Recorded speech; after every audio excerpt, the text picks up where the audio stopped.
Jangan lupa subscribe channel YouTube TVRI Bengkulu, like, komen, dan nyalakan notifikasinya.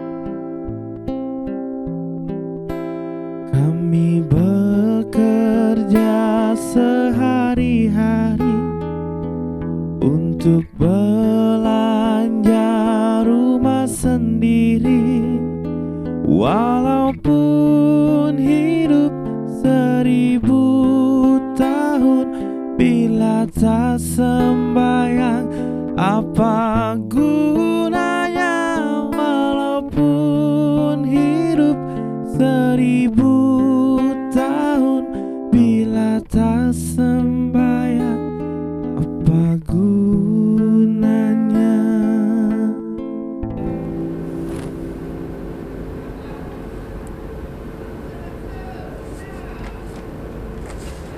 Ya, pemirsa, terima kasih tetap bersama kami dalam acara Mutiara Kolbu. Tadi tausiah sudah disampaikan oleh Bapak Ustadz Heri Putra Effendi, yaitu tentang etos kerja dalam Islam. Dan sekarang kita memberikan kesempatan kepada ibu-ibu dari Majelis Taklim Baitur Rahim Sawalebar untuk bertanya seputar tema kita pada petang hari ini. Kami persilakan, Ibu.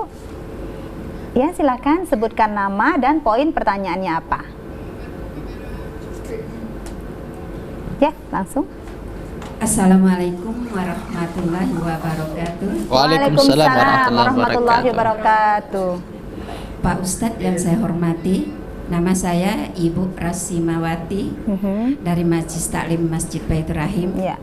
Di sini saya mau bertanya kepada Bapak Ustadz, bagaimanakah Pak trik-trik kita bekerja untuk dunia dan akhirat? Terima kasih. Terima kasih, Ibu. Luar biasa pertanyaan Pak Ustadz. Bagaimana triknya Pak Ustadz supaya bekerja itu untuk dunia dan akhirat biar seimbang, Ibu ya? Oke, silakan Pak Ustadz. Baik, subhanallah. Baik, ibu-ibu yang dimuliakan Allah, para pemirsa TVRI yang berbahagia. Dalam urusan bekerja, ya pertama sekali lagi jaga niat. Jaga niat. Ya, karena supaya apa? Supaya kita ingin mendapatkan keridhaan Allah. Supaya apa? Apapun yang kita kerjakan, secapek apapun, ya mungkin sebahagia apapun, jika diniatkan untuk Allah, itu akan terasa nikmatnya.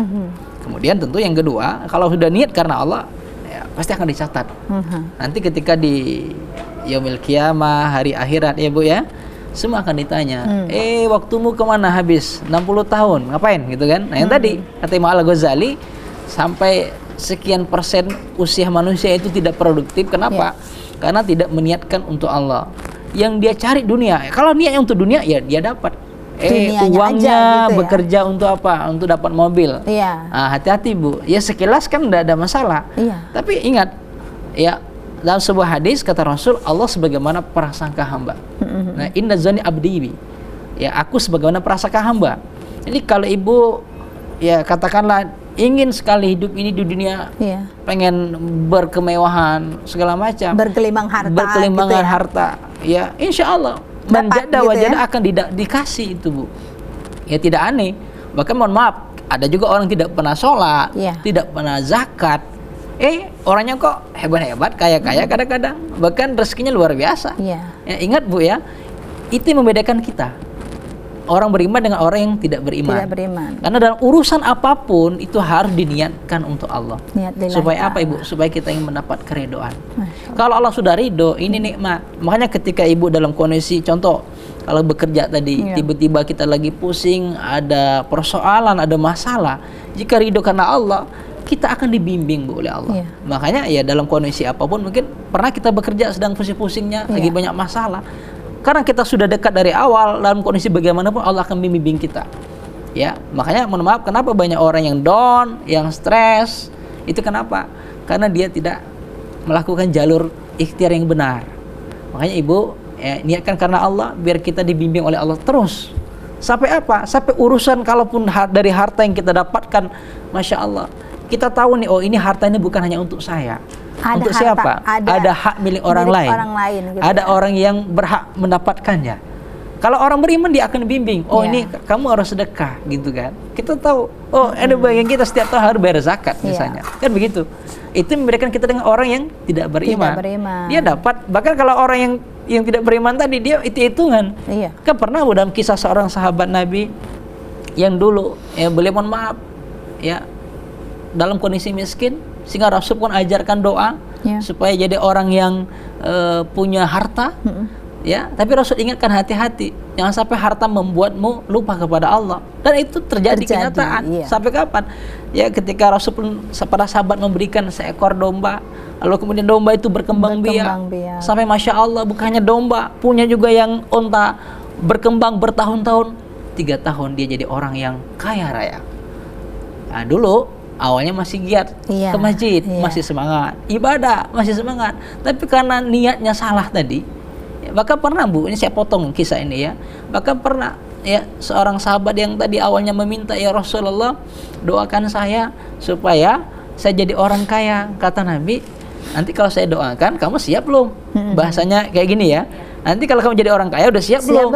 Nah, ternyata Rasul pun tahu bahwa orang ini belum siap. Kalau beri kekayaan, ini orang ini pasti akan jauh dari Allah. Dan benar seperti yang tadi dikisahkan, sampai beliau punya harta berkembang, Masya Allah, sehingga ya sholat Jumat tidak pernah lagi.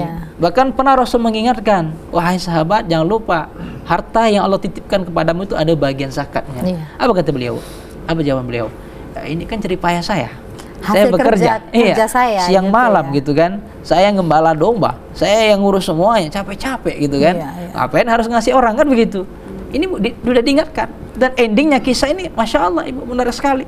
Sampai Rasul utus para sahabat, kasih tahu si fulan, kalau dia tidak mau berzakat, tunggulah nanti Allah akan murka. Ya, sampai Rasul berkata begitu Bu. Nah, udah dibilang begitu, kata Rasul, Allah murka kepadamu karena sikapmu begitu kepada Allah, kepada Rasul. Sehingga orang itu datang kepada Nabi dalam keadaan apa? Dalam keadaan dia malu. Gitu. Kenapa? Ya, dia ya mohon maaf Ibu, dalam kondisi udah kaya berlimpangan, udah diingatkan dari jauh-jauh tidak mau berubah. Ya, sekarang Rasul pun, dan tanda petik ya, Rasul pun marah dengan bahasa mengancam tadi. Kata Rasul, kalau tidak mau juga berubah, ingatlah Allah murka kepada. Itu kenyataan. Ya. Sehingga sekarang beliau dalam keadaan su'ul khatimah. Na'udzubillahi min dzalik. Nah, kita berharap tidak mau demikian Ibu. Makanya kiat-kiat dalam bekerja, ya pertama jaga niat. Tentu yang kedua Ibu, pekerjaan itu harus pekerjaan yang halal dan thayyibah. Gitu ya. Apapun profesi, pastikan Ibu ada keberkahan di situ. Ada yang membuat kita semakin dekat dengan Allah. Makanya saat ini ya bisa dikatakan memang ujian. Setiap manusia, semua kita ini pasti akan diberikan ujian. Ya, apalagi Ibu punya anak ya Bu ya. Nah, dia akan diberikan ujian. Dia kalau tamat kuliah, pasti kan mikirnya kemana? Pekerjaan. Nah, tugas Ibu apa? Arahkan, nak, jangan lupa sholat ya. Nanti Allah akan bimbing kamu. Nanti ada tuh pilihan. Ketika masuk lamaran di sini kayak gitu. Nah, ketika dia ikhtiarnya karena Allah, gitu ya, insya Allah Ibu. Paham Ibu ya? Nah, gitu. Jadi halalan thayyibah. Yang pondasi pertamanya harus kuat karena Allah. Niat dulu ya. Ya, niat karena Allah. Baru kemudian yang ketiga, itu bekerjalah. Kita bahas yang kedua nanti. Bekerjalah yang terbaik. Bekerjalah yang terbaik. Yang maksimal. Yang maksimal ya. Karena kita ingin mencari dan mendapatkan keberkahan dan keridhaan Allah Subhanahu wa taala.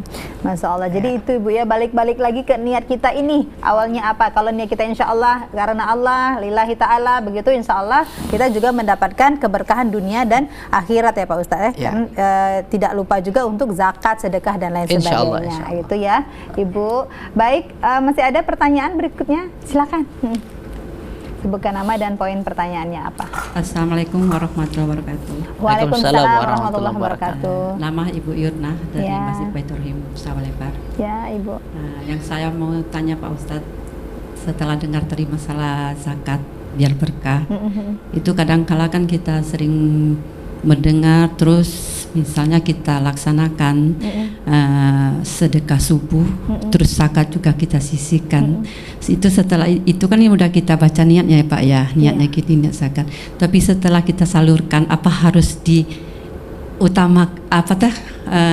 bicarakan sama orang yang menerima ini zakat dari maksudnya anak, disebutkan gitu ya? Oke. ini sedekah saya gitu. Tapi saya nggak pernah mengucapkan seperti itu, Pak. Iya. Bagusnya gimana? Ya, Oke, baik-baik, iya Masya Allah. benar juga ya Bu Yurna ya. Bentar juga, kadang kan kita udah sisihin nih, tapi orang kadang kan pas kita ngomong ini zakat saya agak gimana gitu ya Bu ya. Ya.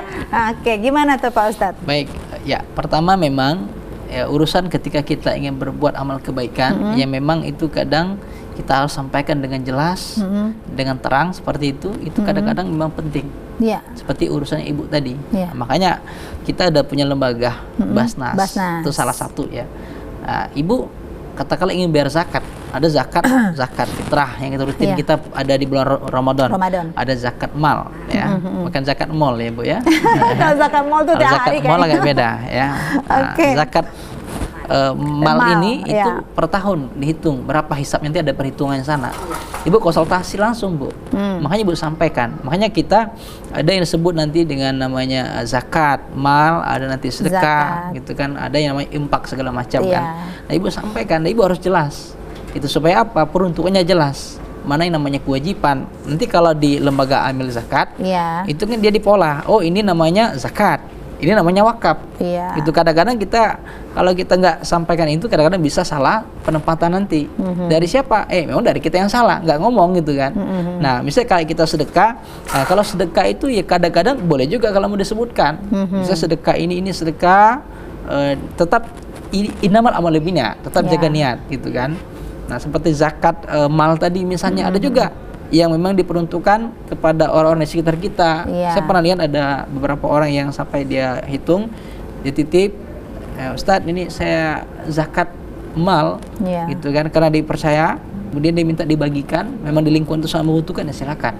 Nah, tapi memang secara etika saat ini ya Bu ya, itu boleh, saya sarankan karena udah berkembang sekarang ada Lazis, Iya. ada Basnas, itu insya Allah mereka lebih amanah lagi, lebih terpercaya, gitu kan. Iya, tapi terkadang kan ya Pak Ustadz ya, kalau saya sendiri aja juri ya Bu ya, untuk zakat mal, zakat apa itu lewat Lazis dan Basnas itu sangat jarang sekali, ada tapi jarang gitu. Tapi kebanyakan memang karena kita tahu kondisi lingkungan kita, keluarga kita begitu ya. Biasanya sedekah, infak dan zakat itu kita sendiri yang menyerahkan gitu. Nah kalau misalnya secara personal, kalau ke Basnas mungkin kita sebutin saya zakat, saya sedekah gitu ya. Tapi kalau misalnya secara personal ke orang itu Pak Ustadz, apakah perlu atau dalam hati pun itu sudah sah begitu Pak Ustadz? Iya betul. Jadi kalau urusan secara personal enggak perlu. Pada intinya kan kalau mau diungkapkan juga ini sedekah dari saya, enggak juga ini ada sedikit oleh-oleh atau apa, enggak apa-apa. Jadi bahasanya kita ngemas gitu ya, Bu ya. Bu Yang ya. penting begini, dalam urusan kita bermuamalah kepada orang lain harus tetap dengan cara yang baik, Dengan cara supaya yang orang yang baik. nerima pun enak. Iya. Gitu kan. Oke, baik Pak Ustadz. Nah, kita akan lanjutkan kembali ini, Baik. kita akan jeda lagi dan pemirsa tetap bersama kami dalam acara Mutiara Kolbu.